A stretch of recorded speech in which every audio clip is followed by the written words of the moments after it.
Okay, welcome back. This time I should actually try to make a review of this MJX X600 Hexacopter. And actually it's my first time, so the other ones I had never really got this far. Because they were kinda all broken. So the GP Toys F2C was actually it broke down just before I could do any form of review of that one.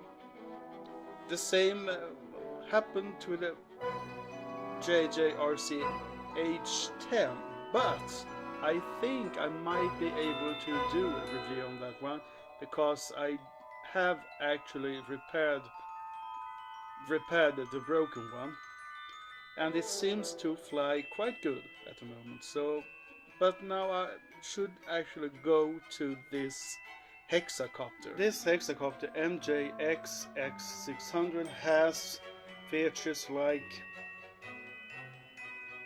one key return, headless mode, it has flip, LED lights, a throttle limit button, and it has 4 modes and you can connect FPV cameras and a normal camera if you want to. And it can fly around 100 meters of length when it comes to range. I really think it's quite a really awesome hexacopter. It's kinda looking kinda mean, blackish, and very stealthy when it flies in the air. In the box, I should say, it comes with some extra parts. For instance, 6 propeller guards. I said they were kind of flimsy, but actually, when I kind of think about it, they're not that good, not that bad, as we all know. Propeller guards do actually make the hexacopter or the quadcopter to fly bad. It would get really heavy, and the quadcopter would go into a dream state vortex and stuff like that much easier. In this package you get actually, let's see, 12 propeller blades, but 6 of them are already connected to these motor parts, engine parts out here. Those are actually, so you can remove it, you can kinda disconnect this part here, and if you do, be careful because it's a connection, and that's quite good. This hexacopter is actually made by a module thinking, kinda. You have parts you can remove and parts you can put on, and you really don't have to solder and stuff like that, and that's kinda good. But you get 12 of these, 3 clockwise and 3 counterclockwise. But just thanks to my I did have an accident, so I kinda have already had to change one of the props, so I only have 5 left of those reserve. When I crashed, I actually got into a tree, and that tree, it felt like I could get it down by using the throttle, but I shouldn't have, because this prop in the back here actually got loose. It actually broke down just I don't know if you can see that part here. You see a little line here.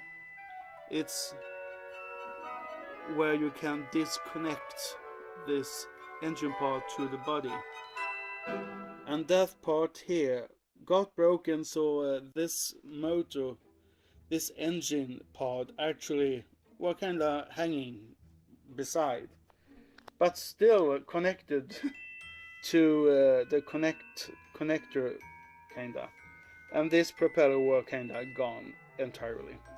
So what I did was to change this one, and now that works really good. I think I actually have to change something here because it spins kinda okay, but you hear it sounds a little different from this one, but it do work. And I took some elastic isolating black tape to connect this one again, so I kind of fixed it. If we go back to what comes into this package, we get the screwdriver. It's kind of plastic, not that good one. A charger, a good one actually. It's not that bad charger. It turns red if you charge. It's a little flashlight, a LED light here, and it flashes green when it's done charging. You will get double cell 700 milliamp 7.4 volts battery, and as you see it has, I don't know the name of the connectors, but this one is the one that you connect into the Hexacopter, and this one is to charge. And here's a manual. I did say it's actually a quite good manual. Here is the instruction manual. As I said, it's a quite good one. It do explain how everything works in a sense, like all functions on the remote controller, for instance, and how to install the batteries and stuff like that, how to select throttle and control stick, because it actually has 4 modes and stuff like that. I will talk about that later, and so on. It's a good. It explains the most that you really have to know. I have to change my mind when it comes to getting this onto the body, because it was actually much more easier than I thought. But it's not that easy to remove them, because you really have, I don't know if you see that one. Let's see if I can get some lighting here. Yeah, here you can see it. There is a little hole there. You should kind of put something in there, and on the underside of the quad, and you have to release that screw. Yes, screw away that screw, and that way you should be able to detach the engine part. And I actually tried that yesterday, but didn't succeed at all. So I don't really know. Maybe I need a partner to do that. Someone who can press those those things down, and that someone can remove them. What about the quad? The quad is actually in a good shape. It's actually really good quality. I actually crashed it into a light, a lamp, to be honest, a lamp glass shielding or something like that, and nothing happened really. But why this lost and got broken yesterday, it actually was my fault, more or less. So but that's kind of fixed now. it has this on and off switch, and that kinda cool. I can show you how that look like. Okay, I put this on, I press this button, and it starts flashing. And then to connect it to the controller, you have to do like this. Up, that one. Then you see in this mode you can actually control the gyroscopes and stuff like that, what I know. And if you, oh shit, that wasn't, I wasn't prepared for that one. Oh god. I think I removed that one. You should pull that up once, and then you should do it twice. So now it should be working.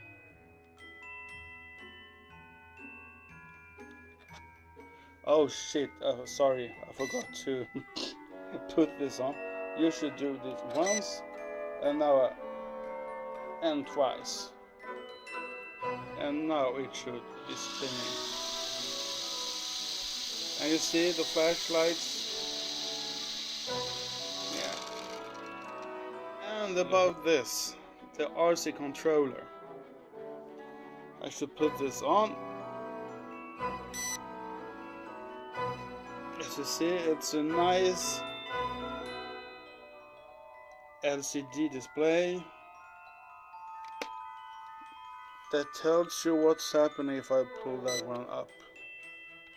You see, it got numbers up here. And this is a throttle button. You can actually increase the throttle. Makes it go kind of faster. This also controller do have more than one mode. Now it's actually in mode 2, and if I press on that button I can get it into mode 4. This means that the throttle is here, but I think you control it, left, right is here, and the yaw is here instead. Then you could go up here and you make this go up here. Then you kinda get it reverse way. This is the spring, you see, and this is getting the throttle button. But now it's in mode 1, and I can get it to mode 3. And yeah, for those of you guys that fly with this type of modes, it's kinda cool. But I use mode 2.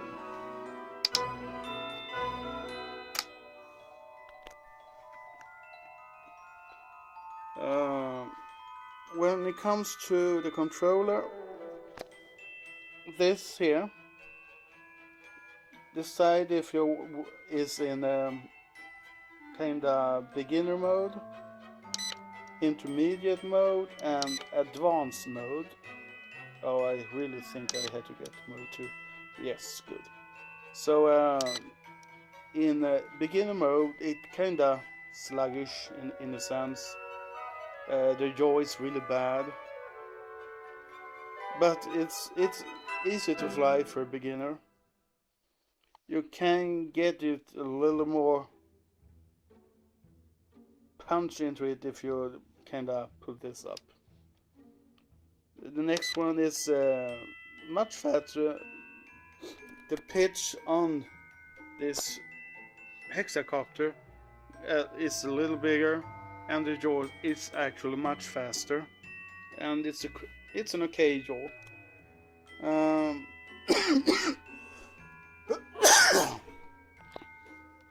And I don't like the last one. I haven't tested that one, the advanced mode.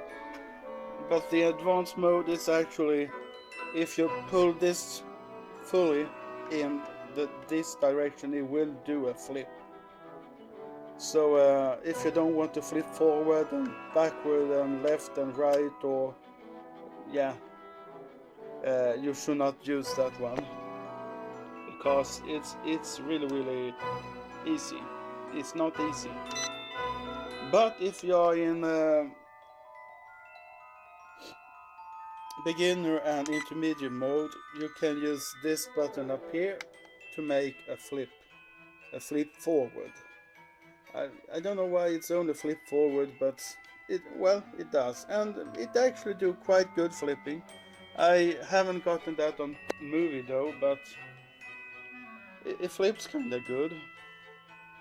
It's stable flips and such. This button here is, if you press it once, short once, it gets into headless mode.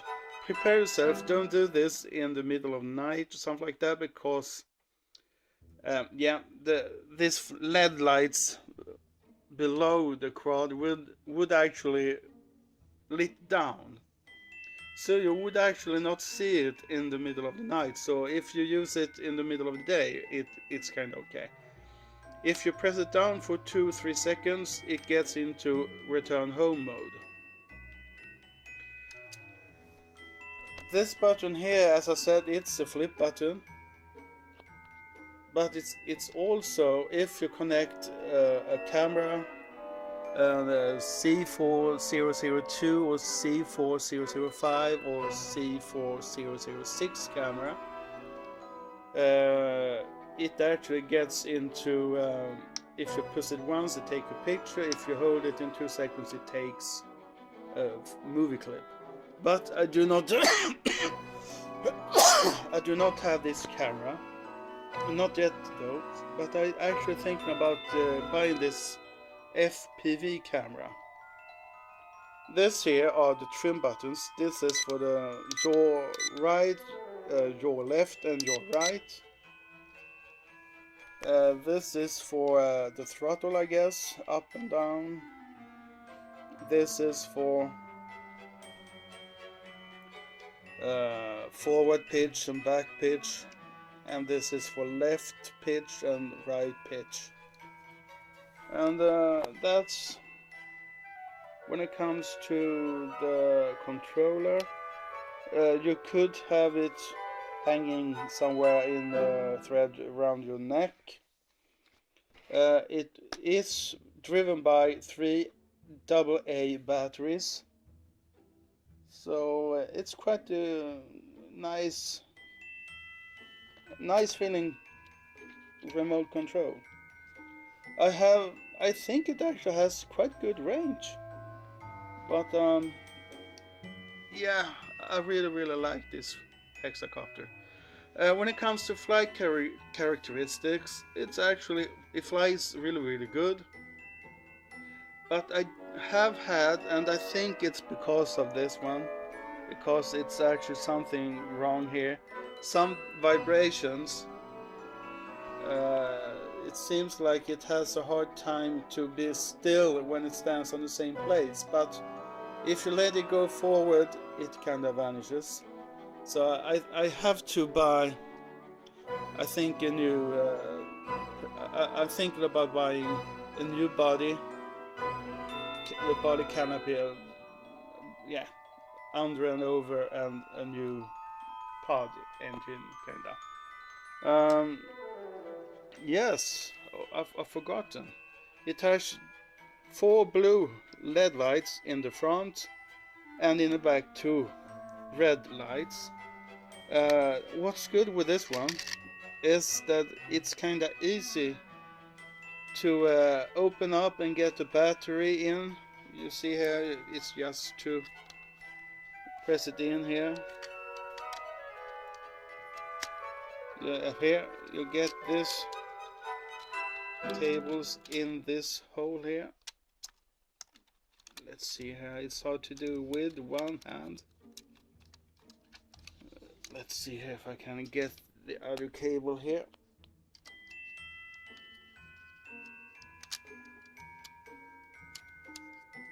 And then you just shut it down.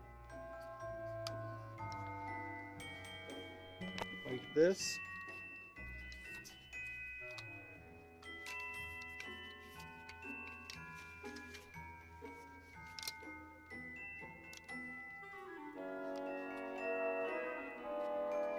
And now it's stuck.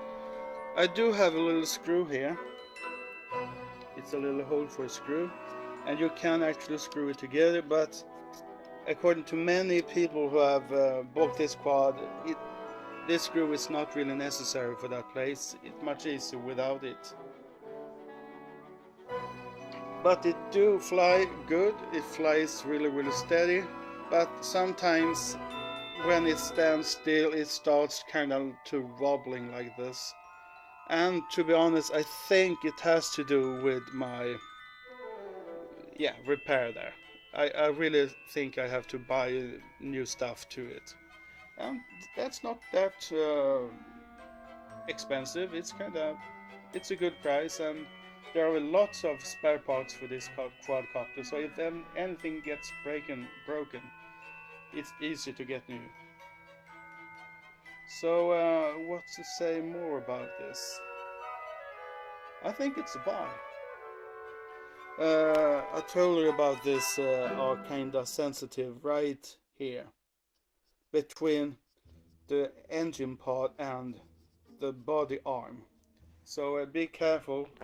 If you get, like me, into a tree, don't use the throttle to get it down. Just get it down without using the propellers to get it down. So if you have a very long stick, use that one instead, because if it kind of falls very light into the grass or into the ground, so it's really a tough quad.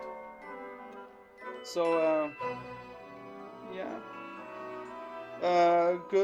good things. It's a good controller. You could maybe take a glue on this so they don't sticks here loses, because they can lose and fall off. Good quad. It's nice to have a on-off button up here. The landing gears are kinda small, but you get them also in the package, and here you have the camera connector. So overall, it's a buy. It's a good quad. I recommend it. And the con is the advanced mode. Don't use that if you're a beginner or intermediate. Only use that if you really know what you're doing. And I will end this review with some flight photography. Not really about from the quad itself, but a guy helped me to film when I flew this one, so you can see for yourself how well it actually flies. So see you.